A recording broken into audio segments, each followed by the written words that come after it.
And we're live. Good day, whiskey brothers and sisters. We're honored to have you, the viewer, and our panel with us here tonight. My name's Dolph. I'm the president of the Alberta Scotch Society and founder of the Whisky Book Club. And I'm your host tonight. So for those of you new to us, I just want to give you a little bit of information. We're a group of whiskey geeks that love to share a dram and share a passion for reading, mostly about whiskey or whiskey-related activity. Our present tome, our third book, was inspired. This one right here, that book right there, was inspired initially by our sense of adventure and my long-held desire to do the Whiskey Trail in Scotland or the Bourbon Trail with our friends in the club. Canada has so much history, so much whiskey. Why not go on our very own whiskey bourbon trail? But we're Canadian. We're going to change it up. We're going to call it a Canadian Whisky Journey. So when we're done this, after the first hour, stick around as we'll continue the fun with our more relaxed atmosphere broadcast called The After Dram. And that'll be 5 minutes after we end this broadcast. So let's start our roundtable introductions with our names, other platform handles, as well how you have prepared your highlighted dram tonight, which is the Eau Claire Single Malt Batch 3, this one right here. But you might have something else in front of you right now, and that's okay. We'll start with Blair and Davin, our spirit guides, and continue with our special guests, David and Caitlin, and then go on to Kent. But before we do that, I just want to say that we have, what's her name? Teresa Smith her handle is Canadian Whiskey Smith. She's going to be with us in the after dram. So if any of her friends stopped in for this, hang around for the hour and then come back or stay with us and see Teresa at that point. All right. Thank you very much. So let's start you off. Davin, you're number one. By golly. Well, Davin de Kergommeaux. I helped Blair write this book at Davin, D-E-K, on Twitter and Instagram. And I'm starting off tonight with the Plowman's Rye Whiskey from Eau Claire Distillery. Yay. Cheers. And Blair. Hi, Blair Phillips. I'm the co-author of the Definitive Guide to Canadian Distilleries, and I'm enjoying some batch 1 of Eau Claire's Single Malt. Nice. Lucky you. Yeah. And David?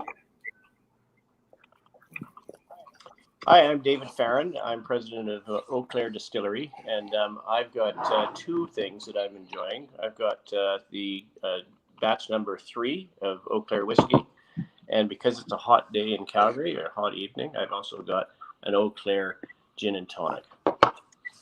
Excellent. I'm delighted to be here. Thank you. Hi, I'm Caitlin. I'm the master distiller at Eau Claire Distillery. Tonight I'm enjoying Eau Claire Batch 3, and I'm just drinking it neat. Excellent. And hi, my name's Kent. I go by Whiskey Ask. There we go. Get the banner up. And like David said, it's a hot night, so I'm enjoying one of the mules. But later on, I will also be doing some of the single malt. 2 fisting it as well. Good for you, kind sir. And then there's me. I'm Dolph, and I introduced myself before. I've got the batch 3, and we're neat as well. I hear a lot of sound in the background. I'm wondering, anyone else hear that, or is that just me? No, we're getting a little bit of chirping and feedback. Crunching. That's all right. We'll fight through it like we usually do. We're all good. All right, so stick with me for a little bit, everybody, because I have a ton of pictures. Tons and tons and tons of pictures. Because my wife and I went there on Wednesday and visited the distillery, had a fantastic tour with David and Caitlin, and took way too much of their time and asked way too many questions, but I had a fantastic time.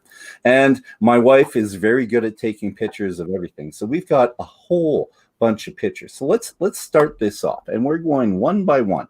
So we'll start this. This was my trip. Usually see the last place, but I didn't want to show from Yukon all the way down to Eau Claire or Turner Valley, because I just wouldn't have done that. So that's it.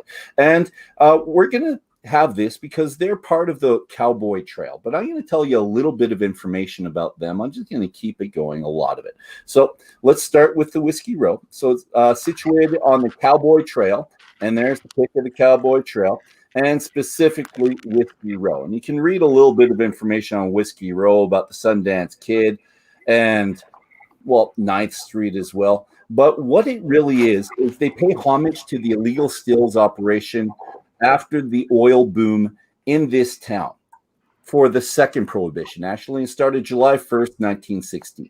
Now, the distillery once housed a cinema. So here's the distillery, which is a great pic of it. Let's just leave that up there for a sec. And there's the second one, another one, another great picture. And now the camera. So it used to be a cinema, 1923, later turned into a movie theater. And after that, they acquired certain places around them, and the taste. Actually, no, I'm going to ask you this, Caitlin. I'll go right to you. Is the tasting room the ex brothel, or is it the tasting room is on this site of the old town brothel. It was actually a green space for when we got it, and we built the tasting room like ground up, but it is the site of the old town brothel. So the joke that they used to say on the tours is you could go, because the theatre was next door, one night, 2 shows. 1 and 1. Perfect. Thank you very much.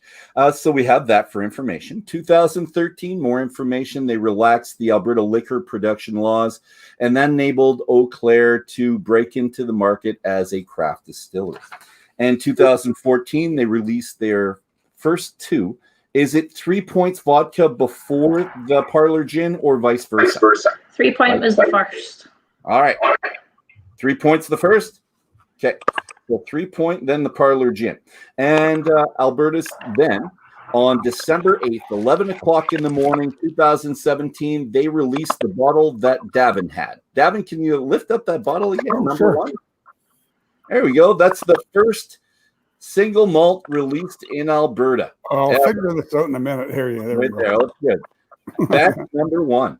And then, I guess the latest, biggest development is 2019. They're the first to horse farm rye in the last 100 years in Alberta. So they did this on 12 acres of the Barriew National Historic Site.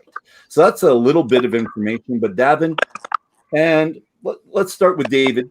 I've been talking way too much, David. I'm going to have you talk a little bit more now. So how about you tell us,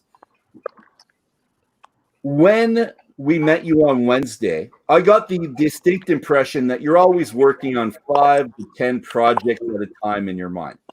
Could you possibly pinpoint, go back in history, can you pinpoint the first time you thought about opening the distillery? And I'm wondering if it was with your sister in Oregon, because I heard a story about that, but I'm not sure. And the actual point when you decided, yes, this is definitely going to happen. Well, I think I have been accused of having sort of a business schizophrenia, but I have focused in on whiskey for the last little while.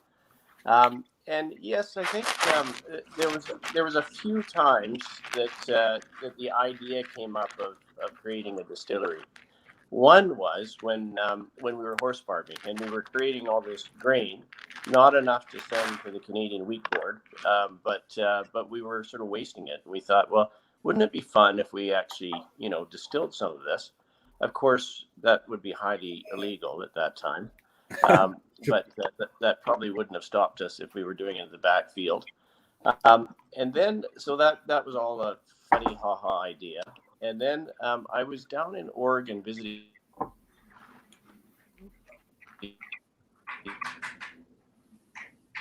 We're losing connection on him. Yep. That's our dramatic pause there, Darren. Dramatic pause. We're good for 3 or 4 of those a night. Oh, yeah. And David, what I'll have you do is because I'm going to remove you. And if you could switch off and come back on, it usually sorts itself out with that happening just one time. So we've done that. But as you come back and you'll tell us about when those pinpoint points. Let's go to Davin and Blair and have one of you tell two gentlemen, because I think it's Davin, but I'm not sure, who went there the first time. Tell me your first impressions of the distillery, please. Well, Blair and I went there together. Ooh, excellent. And it was just a really exciting day, because we went on a party bus. We packed a whole bunch of people from Kensington Wine Market onto a party bus, and we were under the impression this would be like a coach or something like that. But it was I think it was an old school bus that had they ripped out some of the seats, put in a stripper pole, and I think that they may have reconnected the wires or something. That the bus kept stalling and breaking down, but eventually we made it there. The place, well, honestly, what do you think, Blair? Wasn't that just a really wonderful visit to Eau Claire? Yeah, I think it's one of the better looking spots for sure. That tasting room is fantastic. If anyone gets a chance to go there, they have the old scales. I think the old scale is probably still there. It was back in 2016. Yeah, it's a stunning looking place. Excellent. Thank you very much. And how many people were working there? Because that's one of my impressions when I got there Wednesday. There was a lot of movement, a lot of activity, lots of stuff going on. Yeah, well, the brothel was closed that day, so I don't think there was only distillery staff working. Good. But yeah, they were working. I don't know. There were half a dozen people, maybe. Okay, good. Yeah. So, Caitlin, quick question for you. How many people were there at the beginning? How many starting staff did you have? So the distillery opened the year before the tasting room, and we opened, I think, with two distillers, and that was it. And then we've kind of grown throughout. We kind of operate standard with 4 distillers, and then now we have a separate bottling team, but it used to be the distillers that did all the bottling as well. Okay. And let's stick with you a bit on this conversation, if we may. The distillery, we could have asked this to David, but you're a perfect person to answer this, because you are.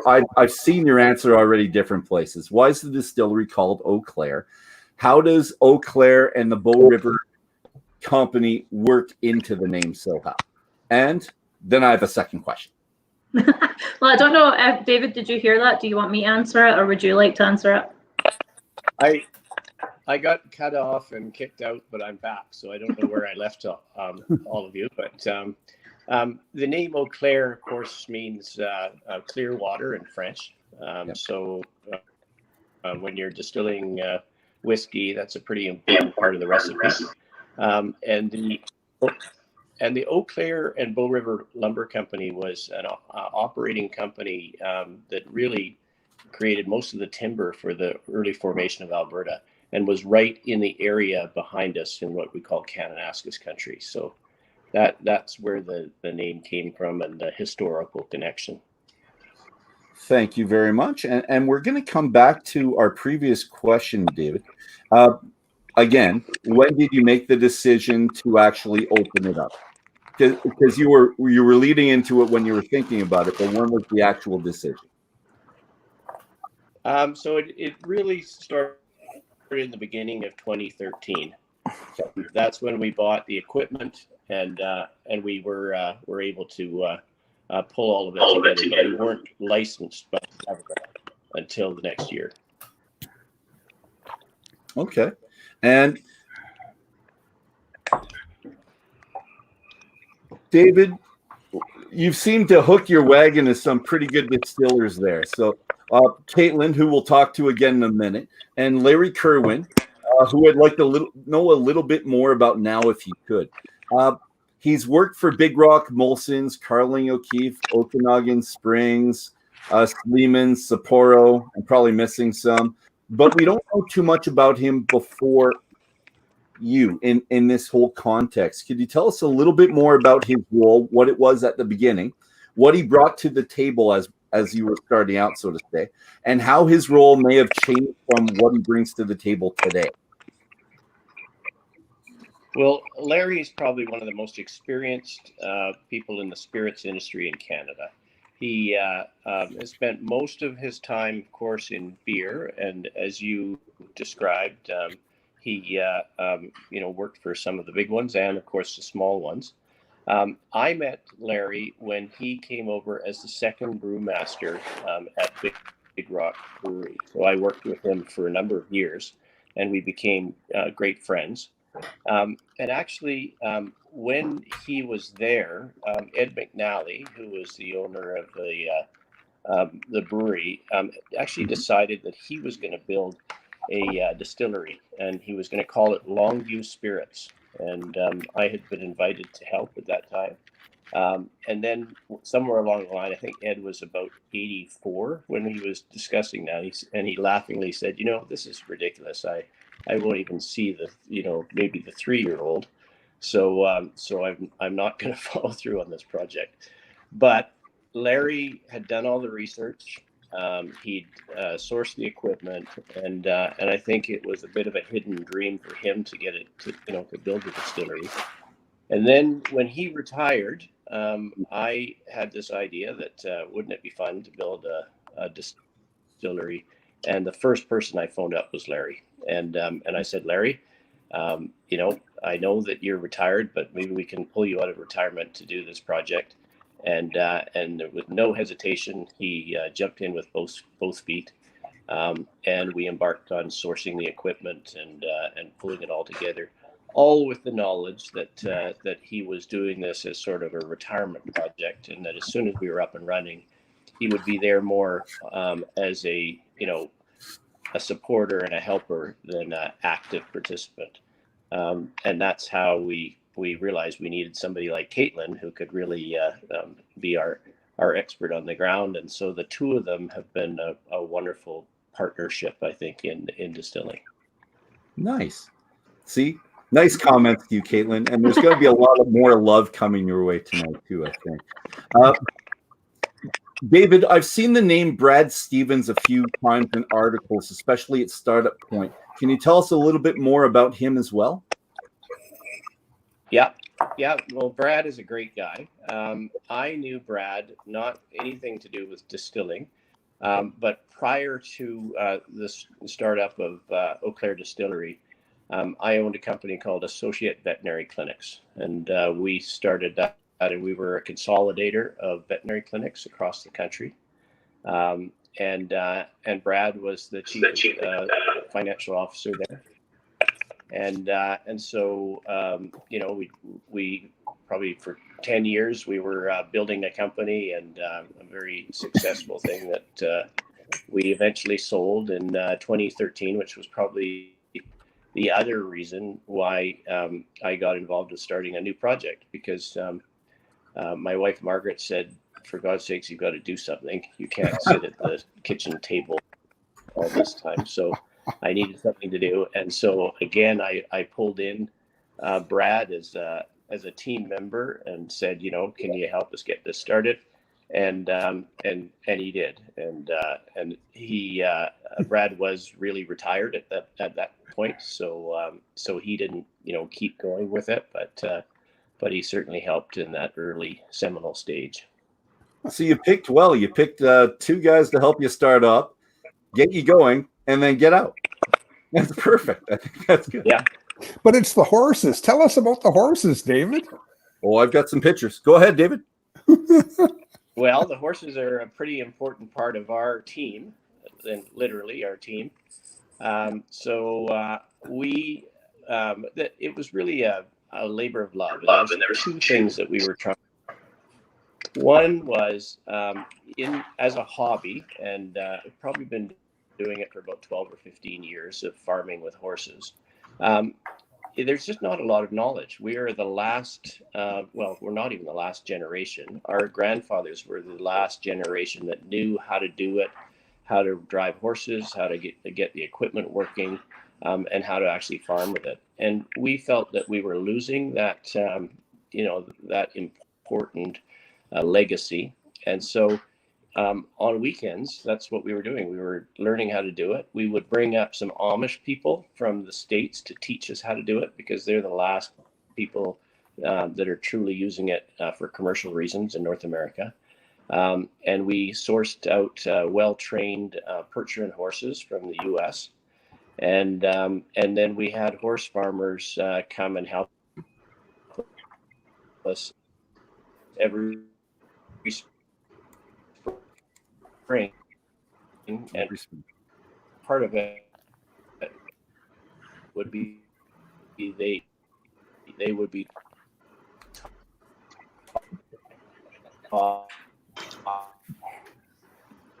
I'm sorry, David, you're cutting out just a little bit again.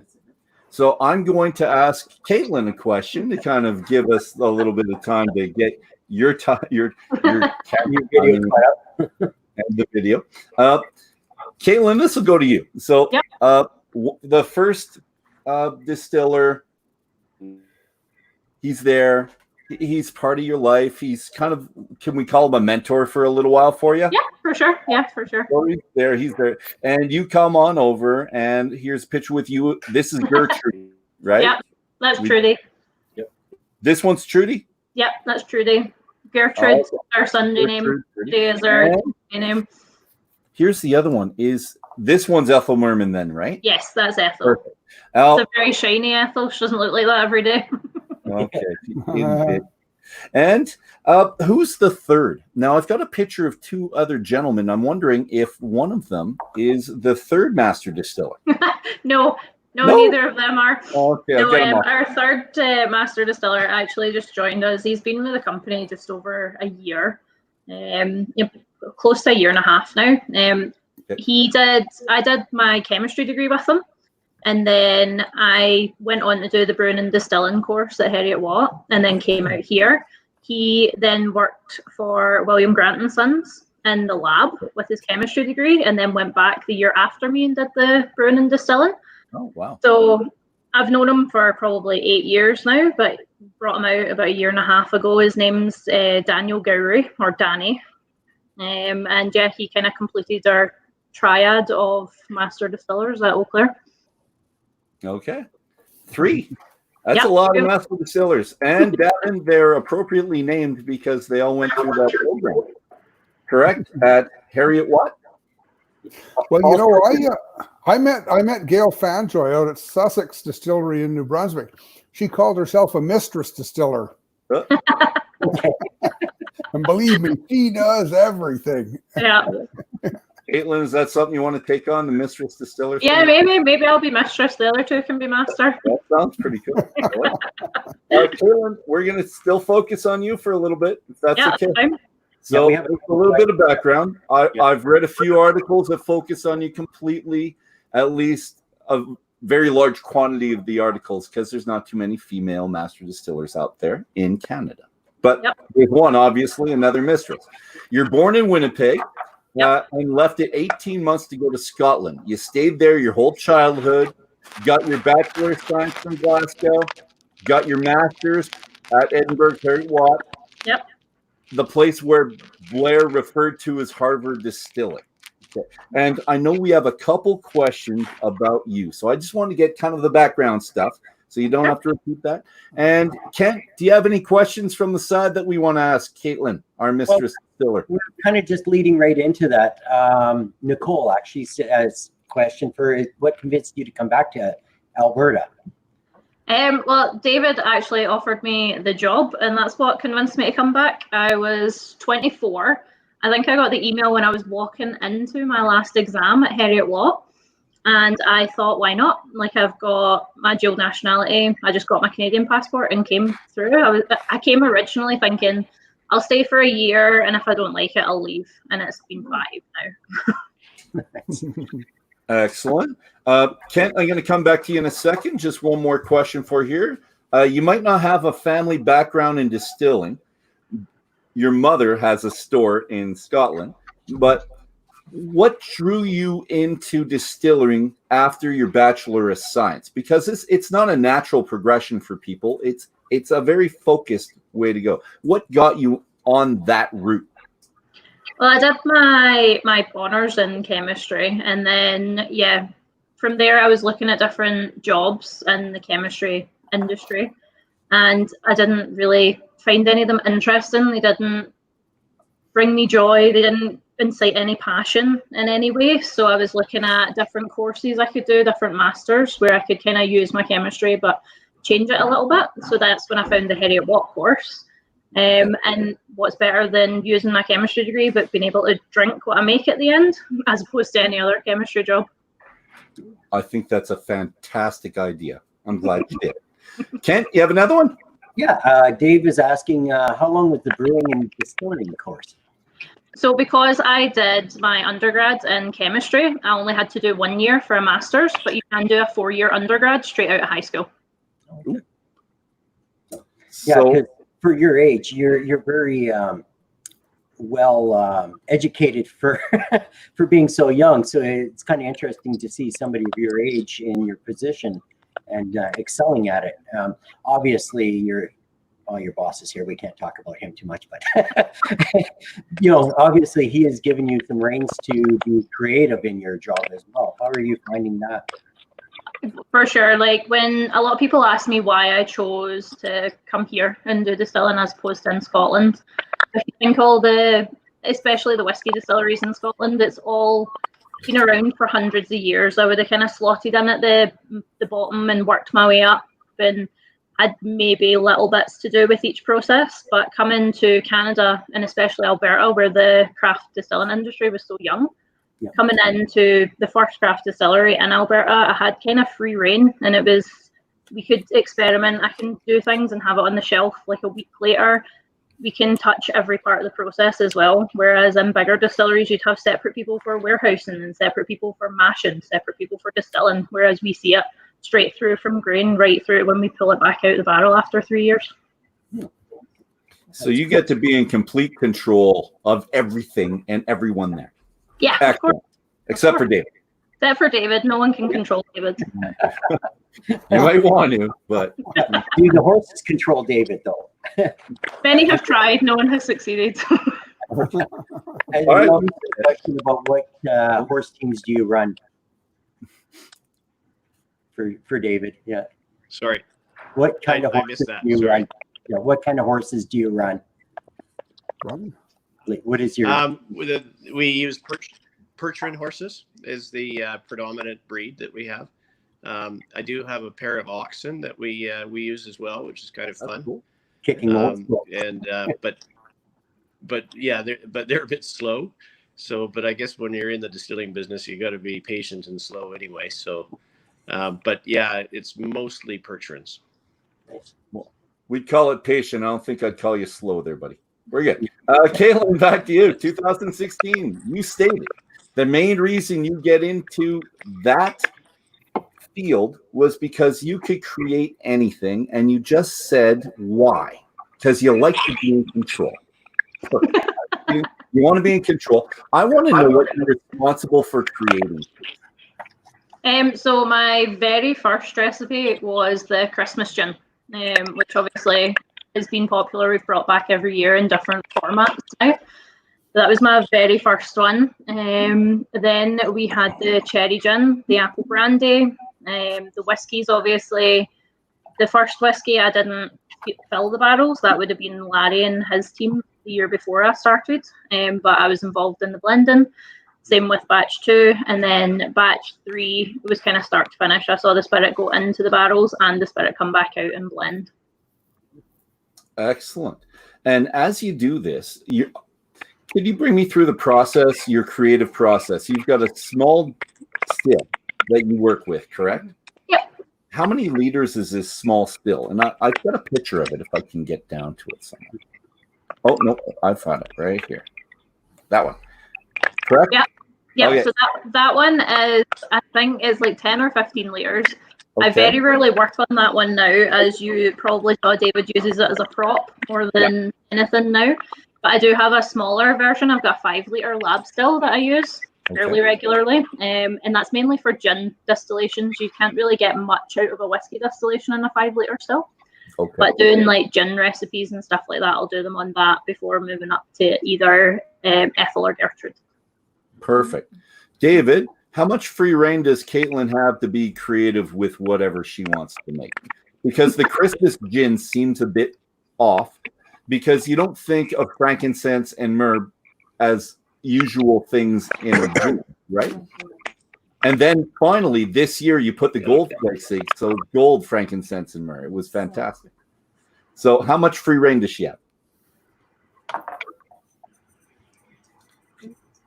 He's having problems with his This is when he'll pretend he has technical problems. He has no free reign whatsoever.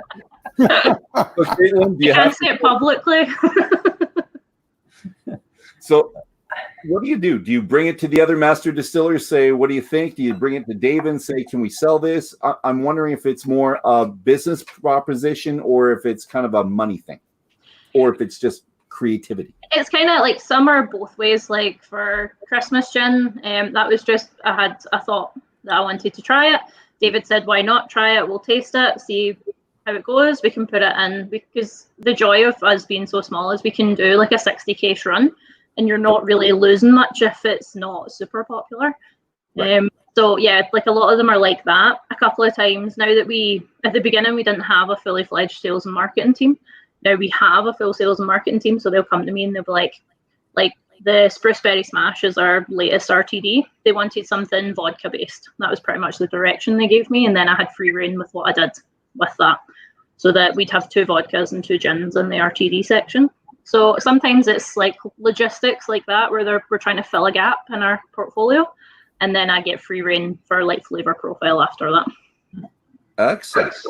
Blair, how many of these have you had, kind sir? Not very many. Okay. You can't get them in Ontario. But But so it was just when you visited. what's that? It was just when you visited then that you had. Yeah, I've got to try a couple of the gins. I think I've tried all the whiskeys now, either blind or right here, for instance. And the Spring Equinox, which is a classic. So what do you think of them? Have you made, sorry, Blair, when you first taste them, do you taste them and then think cocktails, or do you just taste them and appreciate them? Are you always making the link to cocktail? No. Okay. No, I taste them straight up as they are. I don't even think, to tell you the truth, about cocktails. That's something that I'll play around with later for my own curiosity and enjoyment. But when it gets down to working, it's one-on-one with the spirit and really getting to know it.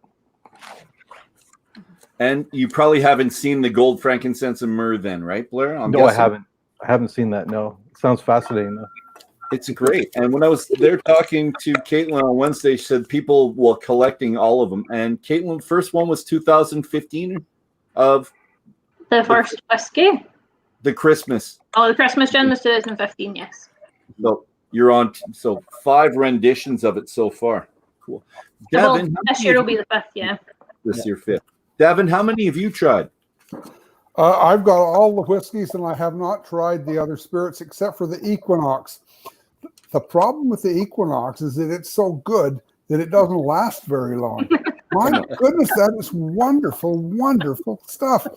And David poured me a little bit at Tales of the Cocktail in New Orleans, if I remember correctly. And then I got a bottle and it disappears. I think your family starts getting in on it too, you know. So it's, I love that, David. I don't know where you came up with that idea, but that is just truly brilliant. And That was really, a Larry thing. Oh, Larry? Larry had identified it as something that grew in his hometown. Yeah, it came from Southwest Saskatchewan, which it grows in the wild, and he always wanted to distill it, and no one had ever distilled it. So it's kind of a fun, just such a unique taste. Yeah, it really is, isn't it? But that's Larry could take credit for that. Yeah. Blair, do you know of any other? I think it's. I think it says vodka on here. So Equinox, flavored vodka. Have you had any other flavored vodka? This is a barley base. Is that correct, Caitlin? Yes. Yeah. But using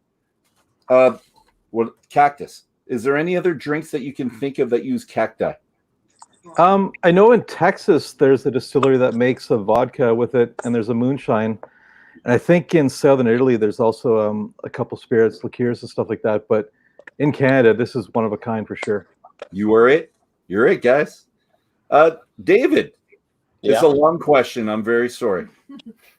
You've had several jobs. That's okay. leading up to this. I hope my technology works for you. Well, we're going to hopefully get you through one big question without none. So you've been a farmer. Okay. You've been a diplomat, and I want to hear about diplomat. I saw that online. Owner of a veterinary clinic chain or conglomerate, let's call it. Why not? First VP of Big Rock. You're still, at this point, president of the Alberta Craft Distillery Association. I know it's going to someone else, but how have each of these jobs helped you get to this point with Eau Claire, where you're the big boss and you're owning something that's all your creation?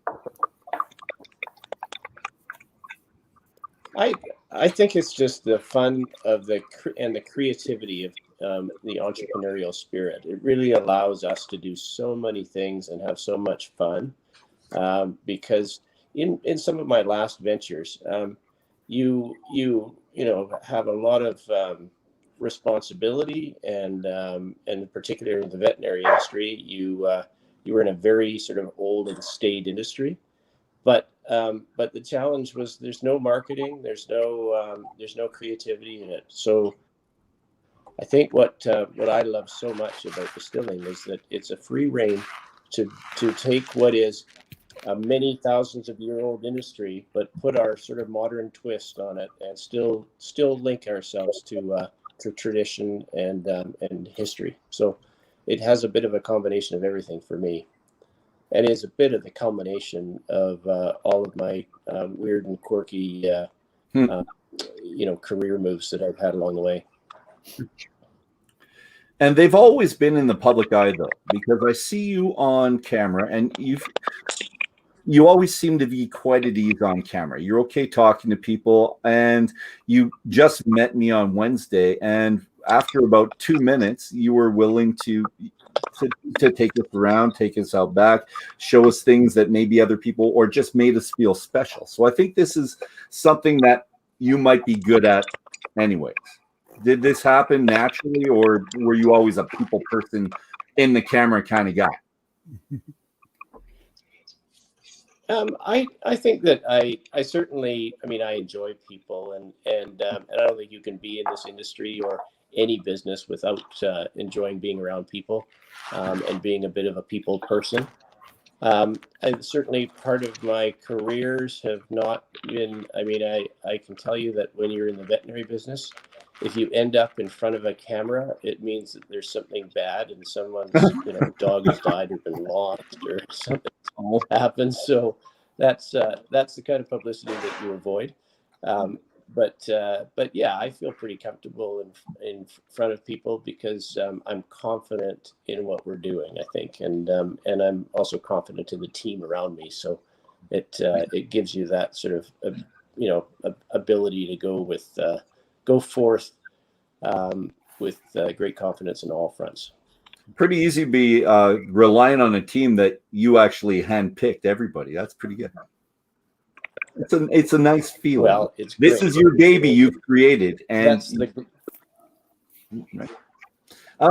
Let's go. The glory of being the first in, but so that you can be part and help build a team. But I've been particularly blessed, I think, at Eau Claire because it's just a unique atmosphere, a lot of fun. I can tell you, and I think Caitlin would agree that it is a fun place to work. There's people have the tunes going, and there's it's quite a social place. But all of that, if people are happy at work, then they do great stuff.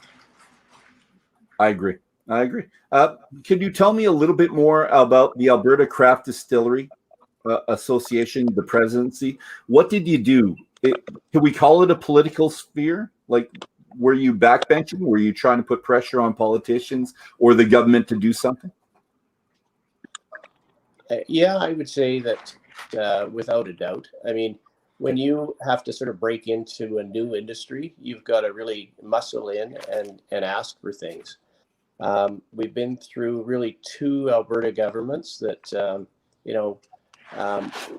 put the reins. The challenge for distilling is that we're always the sort of poor sister of the beverage industry.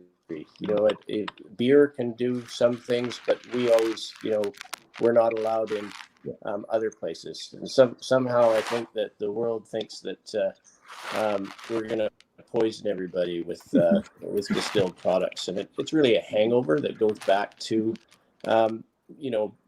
prohibition times. And so we're still fighting to get our glory as a viable industry, and you have to push all the way, and that is what that organization has been. And we've made huge strides, but there's a lot of strides to make. We don't get even the same tax treatment as beer or wine or any other products. So it's a challenge, but that's what the association is for. Excellent. Davin, kind sir, we've seen a few distiller owners already that have had the same penchant for political arena. They've adapted, they've melded their own provincial liquor landscape to help themselves and other people around them. Can you think of others that have done the same? Because we saw one, especially in BC. We're seeing one in the Yukon, and this week, one in Alberta. All three which were very active trying to promote the industry. So not just themselves and their own group, but the industry as a whole. Can you think of someone else like that further west that we want to think about? Well, I mean, start with J.P. Weiser, who ran for Parliament. Talk about Hiram Walker, who again was a big backer, of federal politicians. But then you look in BC, you look at people like Tyler at Okanagan Spirits, who really worked hard. Look at the who are the folks in New Brunswick, Blair? Oh yeah, Weingarten Estates, Werner Roswag. Yeah, in 1991, he came into a province where distilling on a micro level did not exist, and the government didn't know what to do with this guy, and he just got on the treadmill with them and got it going. You also have to look at, in Quebec, there's Jean-Francois Cloutier at Saint Laurent Distillery, and Paul Circa have done a lot for Quebec.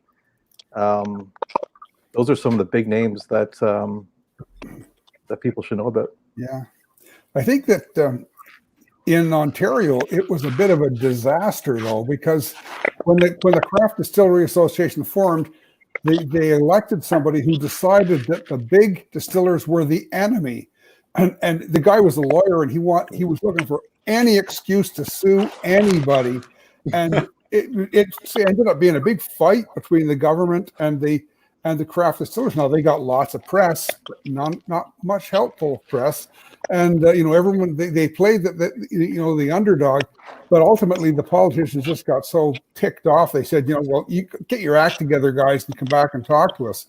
And obviously the story went broke, but that attitude still kind of drives decision making in Ontario, and I think that they've really suffered because of that. Because every place else they've been able to cajole the government into being part of the solution, and made it look like a great idea and things like that.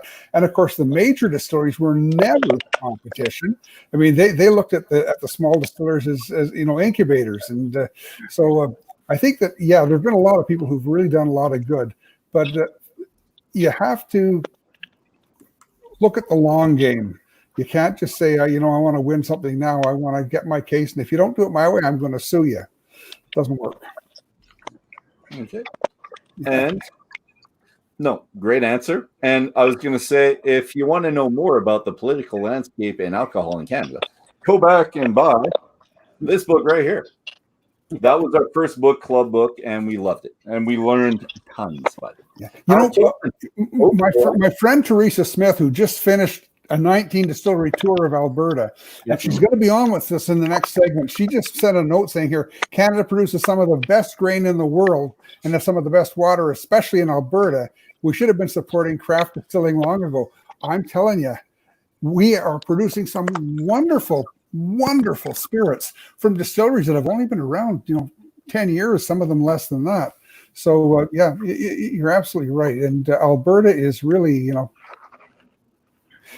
doing some pretty amazing things there. We got great resources and we're doing stuff with them. Kent, you're next. Yep. What you got? Davin, actually, do you know how many distilleries are in Alberta currently? I'm sorry, I don't know right now, but I can tell you it was a bit of a sad story when we wrote the Alberta chapter of the book, because the woman who was helping us, she said she was on the executive of the Alberta Craft Distillers Association, somehow decided she didn't want us to write a book. And she kept promising, oh, I'm going to give you a list of all the distilleries. I'm going to do this. And then she didn't, and she never did, and she was really kind of a little bit almost abusive with me the way when we were talking, She said, have you ever run a still? And I said, no, I forgot I had run a still when I was in grad school, but I said, no. She said, well, you can't write a book about distilling if you've never run a still. Anyway, she never sent us the list. So about 10 distilleries got left off. And I remember I heard from Catherine, who was the editor. She said, okay, if the book is closing, you've got to get this, these names. And so I wrote a note actually to David Farran on a Friday, I think it was, and he sent me a list back of all of the stories. But by then it was too late. We could have had another 16 pages, and Alberta could have been a lot bigger. But it just, that's just the way it turned out. So no, Kent, I know why you're asking that question, because there are at least half a dozen that didn't make the book that should have, and the reason is that the woman with the Distillers Association just refused to tell us about the other distilleries in the province. So yeah, it's unfortunate, but when you're writing a book, you need cooperation from people. People have to be helpful, and it seems abstract at the time, and it takes a year to get a book out. So much like that. But then when it comes out, everyone's ticked off. And I've already seen people saying, when are you writing the second edition? We're not writing a second edition until we finish selling the first edition. And I'm very sorry, because which book? A little bit of a that book. There is a little bit of a. We could have had it. We could have had another 16 pages, but as it is. And in the end, her distillery didn't get in there because she was very critical of what I had written about her distillery. So I just left it out. I didn't want to get into a fight. I didn't want her lawyer write me a letter saying, after you said something wrong about my distillery, So no, that's fair enough. So Kent, there are many more distilleries than we have in the book. I apologize. You can put little dot. The map is there. You can put your own little dots on them. And trust me, I've actually started to do that. Not in there. Why is Bridgeland not in there? I mean, making their Tabor corn whiskey. That's a wonderful idea. But so every other province we had really good cooperation, but not there. You're not going to get it all the time. Exactly. Actually, so Blair, you seem to be the driving force behind the cocktails in this book. And are you going online and grabbing some recipes, or is this something you sit down in your kitchen and just muddle through, or where are you getting the ideas for your? No, we would work with the distilleries on those cocktail recipes. Oh man, I think it's called the Blonde French for Eau Claire. Yep. I just wrote to them and asked them, we really want to talk about the prickly pear vodka, and she sent me a bunch of them, and I just went through them and thought that one was quite different. It would be a contrast to the other cocktails in the book. Yeah, it's very delicious. We tested it on Wednesday night, and we tested it again, and we were going to test it a third time, but we figured we better stop there. Yeah. Well, eventually, you don't really have to stop. It's completely up to you. You're an adult. You do whatever you want.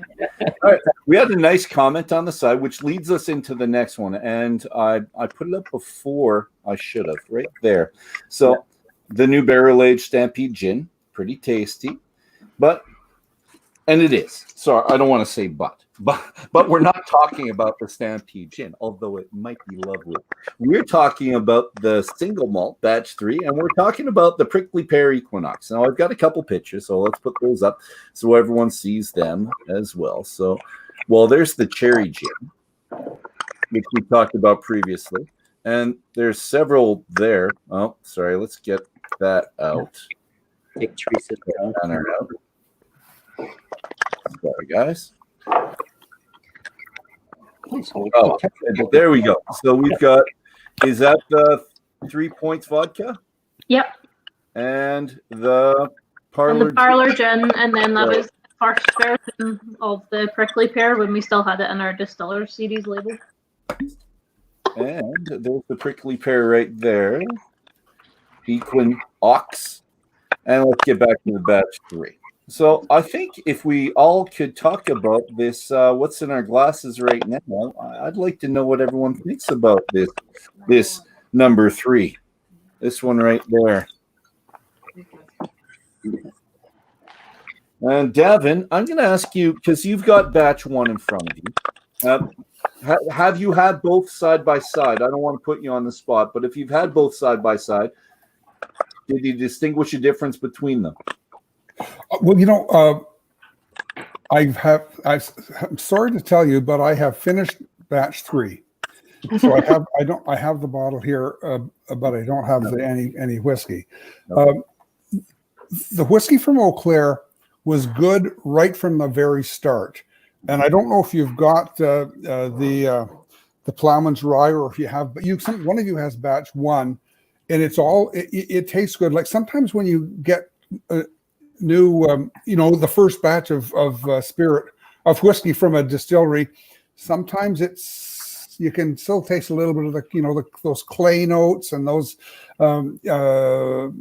They're kind of, it's waxy, but not nice wax like you get in Kleinlich. It's kind of a little bit waxy. But I don't have that. I haven't had that situation with any of the whiskeys from Eau Claire. So I can run and get batch 2 right now. But it's okay.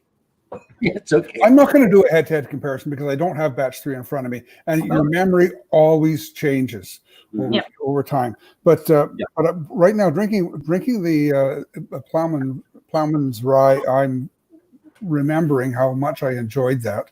And batch 2, it tastes more single maltish to me than, if I'm remembering correctly, than the Plowman's Rye. Yep. Caitlin, what would you think? Because honestly, I think that you're probably the worst critic. Oh yeah, for sure. Like obviously, we brought out batch 1, and there was such anticipation for the whiskey, so it was like very stressful, especially for me because it was the first whiskey I'd ever brought out. Period. Never mind the first whiskey for Eau Claire. Mm-hmm. So there was a lot of anticipation being the first craft distillery as well, and I think we did well. Batch 1 was a bit smaller than the other batches because I didn't want to just include a bunch of barrels I didn't think were ready to try and get more bottles out there. Yeah. So batch 1, I think it came across well. It was very approachable, very easy drinking. There was a lot of people who didn't drink single malt that found it really easy to drink. Mm-hmm. And then batch 2, we started getting a bit more complex. There was a bit more sherry in there, so it was way more like, as Davin was saying, single malty. It was very much like a back home single malt. There was the elements of red fruit and everything in it. And then we came to batch 3, which is my favourite because it's got mostly European oak. Uh-huh. And it's so like bold and well-rounded and spicy. Yeah, I love it. Yeah.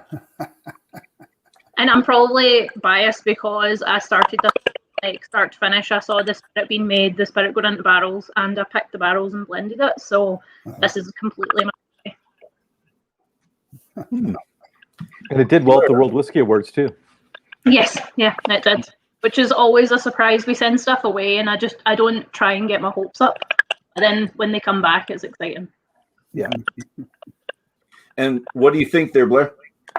I'm drinking the batch 1. Oh, you had batch 1. I thought it was Davin that had batch 1. Sorry. Yeah, I've only had batch 3 in blind competitions, and so I have no idea.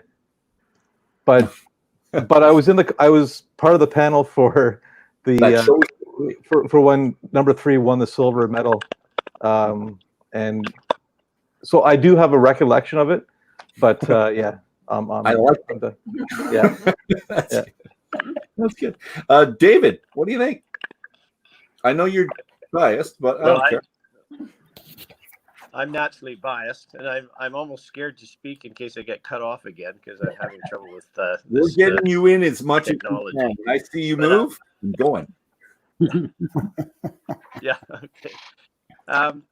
I think that it's as we evolve, so does our whiskey. Time and just we got a little bit more complexity that comes in every year, and as Caitlin says, I think having a little bit more European oak in it gives it a really nice smoothness and a bit of vanilla to it. So we're really excited. Every year, I think we'll get more complexity and a little bit more uniqueness. So we're pretty excited about this coming year too. But of course, we can't reveal any secrets, can we, Caitlin? Never reveal my secrets. I don't even tell you until we bring it out. We'll wait till the after dram then. Yeah, I'll tell everyone but David. David, did I remember when I was out there that you had some bourbon mash style whiskey in a barrel?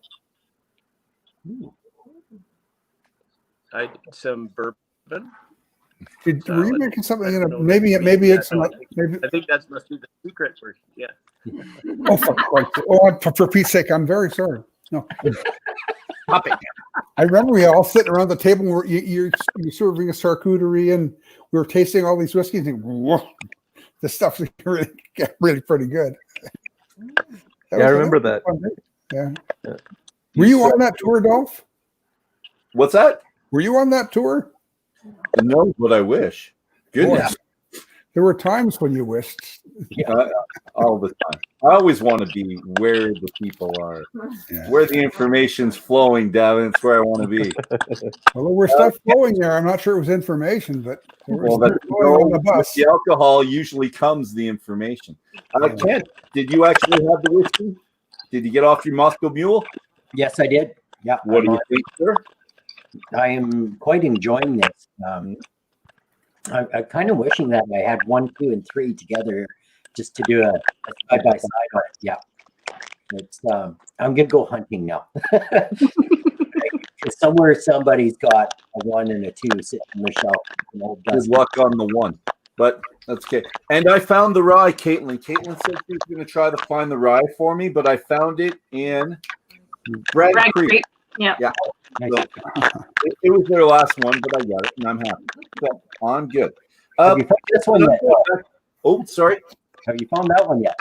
No, I don't like apple. My wife would like it because she likes sweet. And the brandy apple, I think, would be a bit sweeter than. But you know what? I'll just take an apple from you, and then I'll be able to tell anyone. We'll make you a cocktail, Dolph. Thank you. Caitlin, are you happy with what you've done so far with all the spirits that have come out under your reign? The mistress. Yeah, no, I'm very happy with all the stuff we're bringing out. Like, we're very consistent in what we bring out, and we don't bring out anything that we don't think is completely ready, which I think is the main thing. Nice. And I'm kind of like the gatekeeper for stuff like that. Like, I won't put my name on anything that I'm not happy with.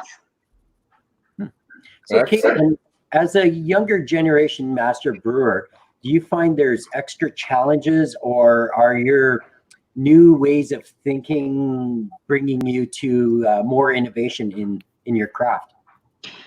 I get asked this like regularly, obviously, with my age and being a female in distilling, but I've not personally had any issues. I don't know if I've just been really lucky because of the company I'm working for. But I've never had any issues with it. I feel like Eau Claire as a company really kind of fosters a collaborative, innovative kind of atmosphere. So I've never been told that I can't try something out. I've never been stopped from doing anything. Like, I think it's actually probably an advantage in the fact that I'm not stuck in the ways of like Scottish whiskey making. I can play around a bit because Canadian whiskey's got a bit more leeway in the rules. So it means that I'm maybe more willing to try different things than maybe even say Larry, because he would be doing things like traditionally as he would know how to do them, and I'm more willing to kind of push the boat out and experiment. So how many crazy ideas do you have that you're working on right now that might? There's usually anywhere between like 5 and 10. They range across like all spirits as well. So like it's not just like whiskey related. There's some fancy gins, like liqueurs, RTDs. There's constant ideas kind of flowing. So it can some of them are like half-baked, some of them have not took any further, or we've not had time to actually go into the production part of it. But yeah, and between, it's not even just ideas from me, it's the other distillers or assistant distillers, anyone in the company that has an idea. We like to try out anything. So company-wide, there's probably like 50 ideas a month. Not all of them great, but some of them we pursue. Thank you very much. David, Eau Claire is sold in Alberta, Saskatchewan, Ontario, New York, Florida, Illinois, and California. Am I missing any in that whole list?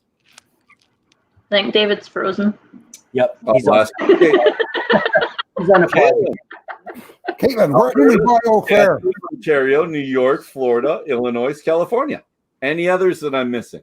No, I think that's it. I can't think of any other ones off the top of my head. I'll get shouted at for not remembering them, but that's all right. I'm gonna focus on New York and California because you enter a whole bunch of competitions and you do very well, and they're both centered mostly in New York and California. So is that your plan, the master plan? Get the stuff in there, win a whole bunch of awards, and then break into two gigantic markets. Was that David's master plan coming up, or it just happened? I'm sure David doesn't share all his master plans, obviously. I'm sure that was part of it. I think part of it is in America, especially, the awards are very highly regarded because we're not there to be able to sample. So having the award stickers on your bottles or the recognition goes a long way for people actually picking the bottle off the shelf. So I think that was part of the process, and there isn't that many in the way of Canadian awards for spirits right now. So it's mainly based in America or Europe. And we've applied to, like, we've done Berlin, we've done the World Whisky Awards, we've done a bunch of different ones throughout. So I think it's just more the recognition, and so that it's not just us saying that it's great, there's other people that also think it. All right. You've never heard of the Canadian Whisky Awards? No, I know we did when we did enter it, we did well in it. But like for like gin and stuff like that, there really isn't. No. These guys. Yeah. Well, and very important awards they are. It kind of leads me into another question. And Caitlin, if you don't want to answer it, it's good. Because I just want to say it now so that Kent can remember it and ask it later, because I'll probably forget. What's the difference between trying to get your product into another province compared to another country? Now, Davin, do you want to talk about that, or should we leave that to David later? I'll leave that to David. All right. Well, that's perfect because we're in a minute 2, so I'm wrapping it up. We're done. We're an hour and 2. So it's been a fantastic start to our evening. Thanks to our listeners. Thanks to this beautiful panel and the one missing element. David, he's here in spirit. Caitlin, Davin, Blair, Kent, it's been an absolute pleasure. Thank you very much, all of you, for being here with me. And we're moving our conversation from the distillery tour now to the tasting room for a more relaxed but equally engaging conversation. Co-authors Davin and Blair Phillips of, and I got to say this so long, take a breath, The Definitive Guide to Canadian Distilleries, the portable expert to over 200 distilleries and the spirits they make, will of course be joining us. Because what better activity is there in the summer than traveling virtually and trying some cocktails or two and another single malt. Single malt. And spending time with these wonderful, lovely people.